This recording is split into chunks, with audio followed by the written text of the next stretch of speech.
Hello and welcome to Built on Air, a podcast and video series about all things Airtable. Built on Air is sponsored by OpenSide, a premium provider of products and services supporting Airtable customers. I'm your host, Zoe Vanderploe, and this week we're talking with Sydney Thomas, Investment Associate and Head of Operations at Precursor Ventures, an investment firm based in San Francisco, California. In this video, Sydney discusses two of her Airtable projects, a base compiling a list of Black women in the venture capital community, and the base she built to efficiently manage Precursor Ventures' portfolio. For a full interview with Sydney, go to BuiltOnAir.com. So I guess maybe we can do the Black women in VC first, and we can talk about kind of how because you posted that on Medium, and a bunch of people are, kind of looking at it and interacting with it. And then also just taking a look at your own professional, internal base. Yeah. Let me pull it up.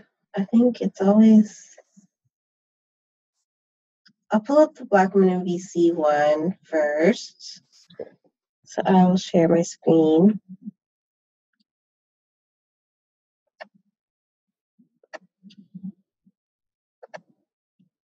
Cool. Can you see it okay? I can see it. Great. So the impetus behind this one was when I first got into VC, I was personally curious about the Black women in VC because obviously I'm a Black woman and in VC. And I kept going into these spaces where I was the only one, and I just didn't believe that I was the only one. I knew there were others, but I just didn't. And so I spent a lot of time when I first got here reaching out and meeting with each one of these people. I was like, okay, I'm just going to be as proactive as I can to build this network because I think it exists. I think these people exist, and so there needs to be a more cohesive group of us so that we have a little more power when there's more of us than just one. Right. And so Charles, my boss, asked me, you probably know all of the Black women in VC right now. It'd probably be helpful if you put together maybe a list. Other people might be interested in knowing this. And I was like, okay. And so I just started writing it out. And then I was like, maybe I should just write about this. And so then I started the Medium. And then when I started thinking through how best to display the list to the outside world, Airtable and Medium have a really interesting partnership where you can essentially embed a base within Medium posts, and it allows you to be really to essentially, whenever you update the base, it automatically gets updated on Medium. It has all these fun colors because Airtable always has fun colors, and so had all of these things. And so it was and I'd already built the other Airtable base for our internal processes, so I already was really familiar with the system. So I created it. And so I decided to just put together a list of everyone with kind of the most important information I thought, which was name, team, are they on the investment team or on the operations team, title, their Twitter handle, what firm they worked for, if they worked for a firm, but some of them are also angels, where they were and where they focused their investments. And it's gotten really great reception. And I think it's because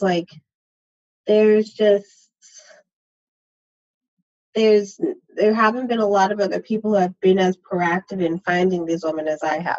And so I think they're really excited about having this opportunity to find a group of women who are Black, who are in VC kind of in one place. It's like a one-stop shop. Yeah, for sure. And then also to be able to just share it and display it so easily. We'll link the Medium article in the show notes so people can check it out. But, people are commenting on it.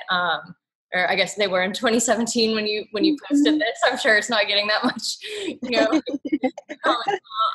but I can see, people have added all of these like sort of really awesome like other people that you should check out. And I think part of it, right, is instead of you writing the Medium article and like making a big list, you can just embed the base, and like it's really nice and easy for people to see and look at and search if they want and all of that good stuff.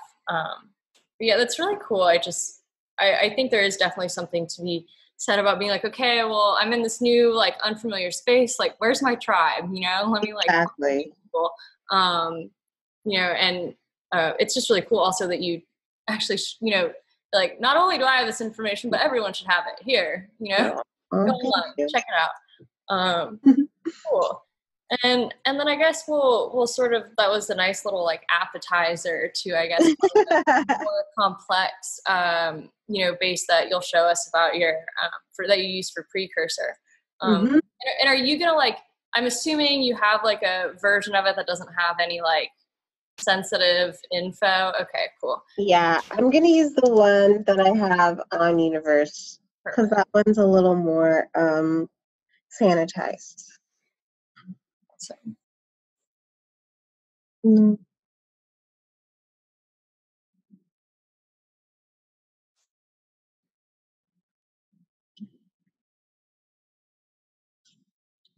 Cool. And I think like probably the best compliment I've gotten is that it's been copied now like over 400 times. And I think it's just like really indicative of what I knew was happening, which is that nobody had built this. And so I've seen iterations of this by other VC firms. I've seen them on Twitter. I've seen them kind of like everywhere where someone has, if not a completely built out version of this, a much more trimmed down version. And so that's been really cool to follow. Yeah, that is awesome. And I love all these like fake companies that they put in here too. Oh my gosh. So like major kudos goes to the Airtable team who, when I told them I would like to publish this on the Universe database, actually scrubbed our entire base and created all of these fun new names and like all of these fun like things for all fake data to go to help publicize to the outside world like what we did. It's really cool. So, and then in your, we'll like walk through all of the tables, and you can tell us, of course, but do you integrate your Airtable with anything else, like any automations, or are you guys sort of using it as like a standalone thing that you'll just kind of update manually as needed? That's a great question. We do, we don't do many integrations with Airtable. Most of the things that we do are, we use a lot of forms to essentially, like one of our things where when we first start onboarding portfolio companies, we ask them to fill out a form of information about like what are their names, like what is their email, what is their LinkedIn, kind of like high level information. And we capture that here. And so, but we don't do a lot of integrations with the outside world. And that's largely because, and I'll go through this when we get to that specific section, but like the data that we're capturing in Airtable is has to be pretty it's very specific, and so it's hard to just like kind of create a Zapier integration between a Gmail and Airtable and like just add in an email and like all of the qualitative information from that email into a row on Airtable, because that doesn't actually help us. The way we've structured it is that we're really manual on the front end, and so that the insights that we get are actually really valuable. Right, because you're sort of like being the safeguard of the data that goes in the base, and you're making sure that everything is exactly as you need it to be. So give us the tour, walk us through. Yeah, so this is kind of like the main kind of like roll up of all of the information. You'll see a lot of roll up functions here, but essentially in the main view of portfolio companies, like the source of truth. So it has all the portfolio company names, status, so active if it's like still alive, essentially, and inactive if the company was acquired or shut down, fund. And so for us, this is like it's either in fund 1 or fund 2, then a short description, current stage versus like when did we invest in the company, so like has it graduated to seed versus and even though we invested in a pre-seed. And funding rounds is like also I'll like just kind of dig in. This is linked to another sheet where we have more information on like for every single funding round, we capture a lot of data. Like what did we get our pro rata rights? What was the valuation? How many shares did we buy if it was a priced round? Who were our co-investors? Was this a follow-on investment? So that's so each one of these holds a lot of like nuggets. Then this is like, what sector are they? Kind of high level. Are they B2B software or digital health or marketplace? Where are they located in the world? So Toronto or Bay Area or Southern California. The logo, what is their logo? Have we put them on the website yet? What is their company URL, so we know? And this is a roll-up of information of like how much money have we invested in this company to date. Right. And it's in millions. And so for this one, we've invested $300,000. Have we already followed on? And if we have or haven't, like how much money do we expect to follow on? And this is interesting because as we do our reserve planning for the fund, so like as we think through how much money do we need to have on hand to invest in companies as they grow, this sum number is actually really helpful. So it's like we know we need $280,000 to just like hold in a bucket and not invest in new companies because the current companies are going to need that money. This is like a roll-up of all of that information. What is our total expected investment? And then this is more interesting for us to know, like, if they are, what is their valuation? So for pre-money valuation, that means that it was a priced round, and so but versus pre-money valuation cap means that it was done on a safe or a convertible note or something like that.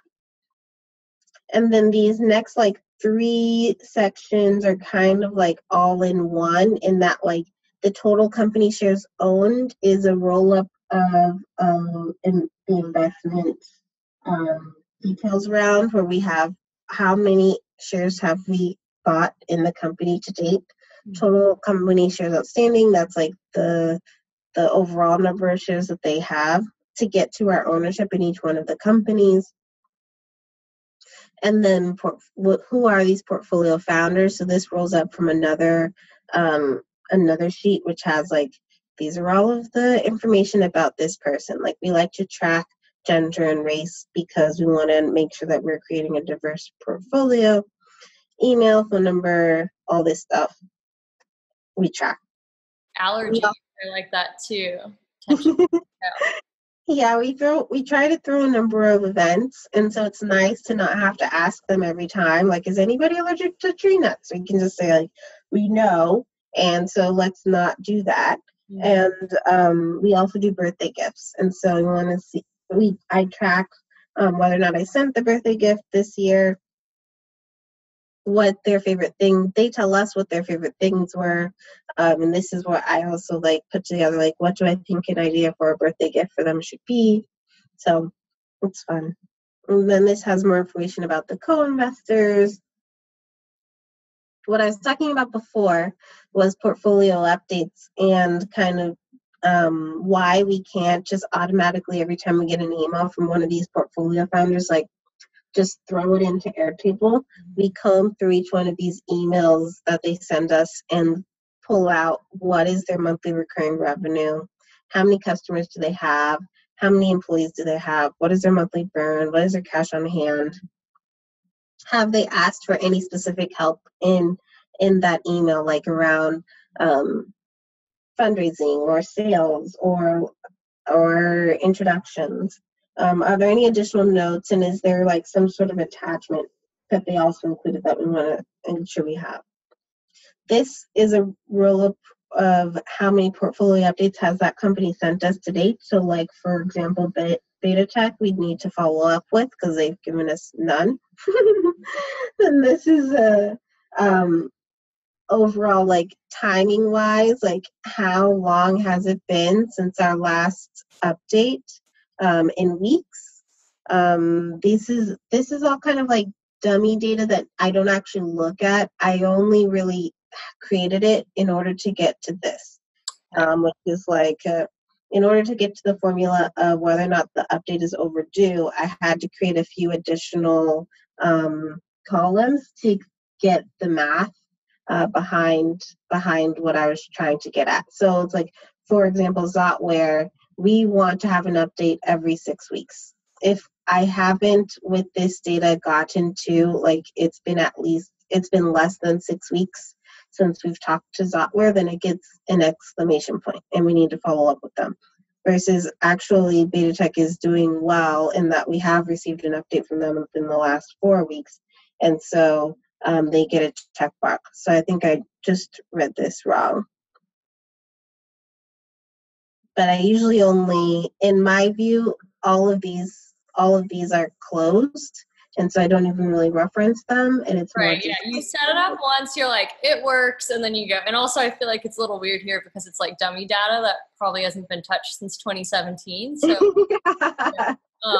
But yeah, no, it's definitely like you're like, okay, let me do all this weird math and formulas, and then I just want an emoji. Like, just tell me the summary, right? Is it green or red? Exactly. And then this was more kind of like we got questions from some of our LPs, like how much time do we spend with each company, and can we scale essentially all of that support? And so I just created another column to have us understand, like, overall, how much time do we have to spend with each company if we were going to spend an hour or 2 hours or not an hour at all with one of these companies. And then this is information on, like, did they send the portfolio update via an investor email? Sometimes it's just nice to check that to know whether or not they send investor emails, because some of the portfolio companies just don't. And so we know whether or not to look out for one from them or not. Mm-hmm. What is their next milestones? This is something like, are they approaching $1 million in ARR? Or are they looking for an acquisition? Or are they about to IPO? Mm-hmm. Source, like, where did we get this company from? Was it a personal connection? Was it an LP connection? Was it a portfolio company?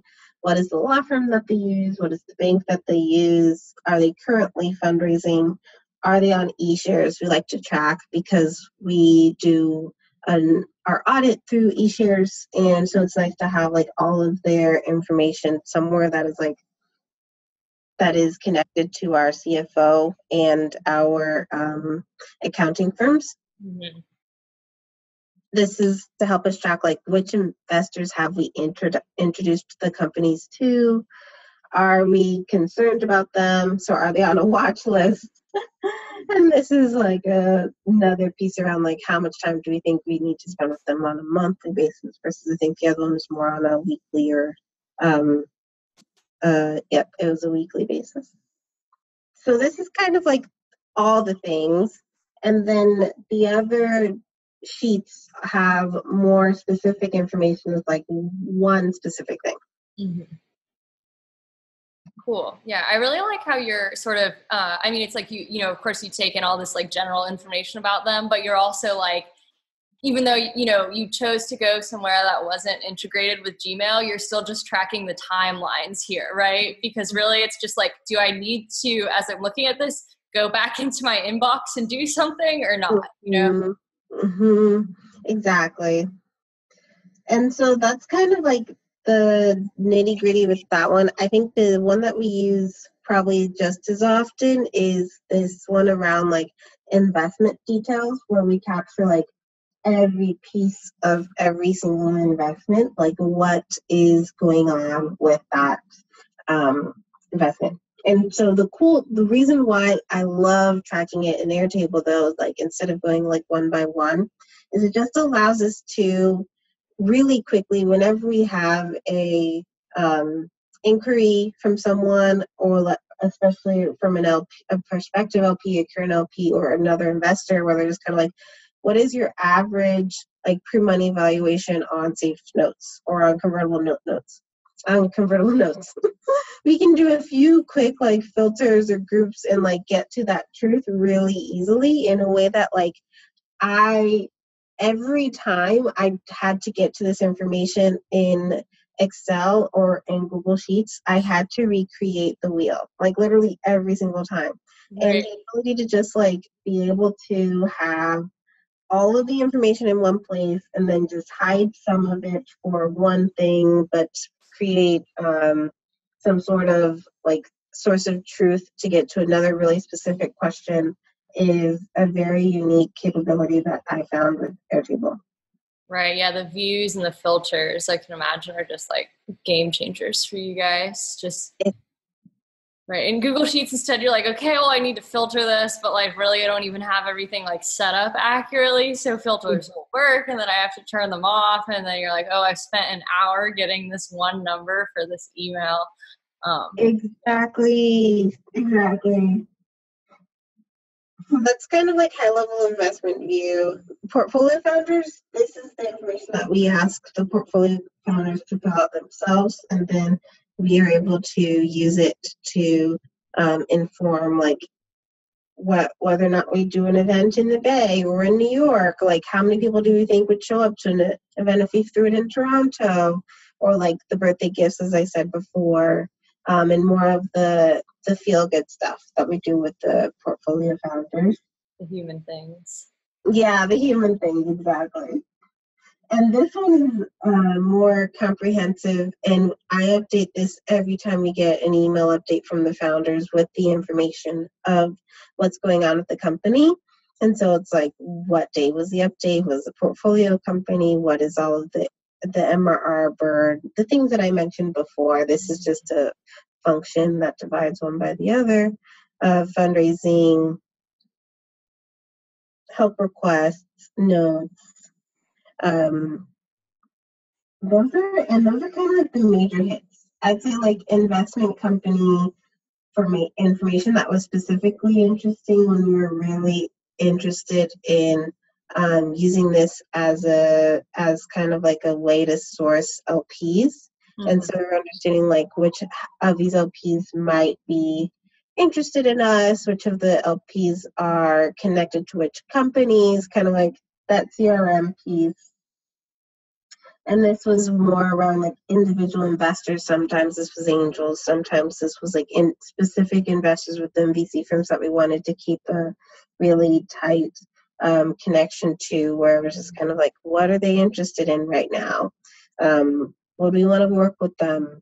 We also did jacket size. We did a jacket purchased for all of our LPs, and so I was also like tracking all of their information about like what is their jacket size, so we know when we need to send these jackets, like how many of which size we need to get. Mm-hmm. Yeah, so you kind of just run the gambit here from like the biggest pieces of information to like the little tiny like do you have a nut allergy? Like, what is your favorite birthday gift that you would like to receive? Exactly. And I think like that's another piece of why Airtable was so fundamentally interesting and different from the others, is that like ability to go back and forth between quantitative and qualitative so seamlessly. Yeah. Is, I think, just a completely matched, especially with regards to like having what is it, like this even basic small things like having like a sum or like the average or like min max, like all these like really easy go-to information, just like sitting right next to something like this where it's like so random and purely qualitative. Right. Yeah. So you don't kind of have to like go to an Excel sheet and then like maybe like a form that they filled out in another sheet. It's just all here. You can hide it if you want, show it if you want. And I think that's a really good point about kind of accessibility, especially for teams that are as small as yours, because every additional like 5 minutes you spend just trying to find information is like a really valuable amount of time that you've lost. So just to have it here, you're like, it's there. Like, I don't need to search for it. It's so true. And I've been playing around actually more recently, like as we've gotten, because we also use one of these is the VC marketing view. We use actually for external purposes. And so we have locked down a lot of the hidden fields. And one of the more, I think, recent features of Airtable that I really like is the lock feature as well, which allows us to just share this and like none of us, like me or Charles, can like mess this up because it won't let us. Or like it'll prompt us, be like, are you sure you really want to make this edit? Because if you make this edit, every single person who you sent this link to, they don't have it here, but it's like there's like the little box with the arrow. Everyone who has this link is going to see your edit, and it's been really cool to have that ability to make this even more of an external facing source of truth, so that we don't also have to like recreate like some other Excel spreadsheet to send around or like PDF document to send around. Like all of the information that we've been cultivating is easily shared with the outside world. Right. And then if you change something, add something, they visit it and it's still up to date. You don't have to send out PDF round 2 or whatever. Exactly. Oh my gosh, that was the worst. Dark days. It was. Oh my God. Yeah, let's not talk about it. Well, thank you so much for this walkthrough. It's really awesome to see kind of how just very clear you've organized everything, and also like how many people have downloaded it. That's really cool. You've created something that people appreciate here for sure. And before we end the podcast, would you tell our listeners or watchers how they can find you? Yeah. So you can find me. I am on Twitter too often. I'm at Sydney Page 10, and you can also find me on email. I'm Sydney@precursorvc.com. Awesome. Well, Sydney, thank you so much for walking us through your kind of little VC Airtable world. It was a lot of fun. And good luck with your, San Francisco, Berkeley, New York, Toronto international VC travels. It was a pleasure talking to you. Thank you, you too, Zoe. Talk to you later.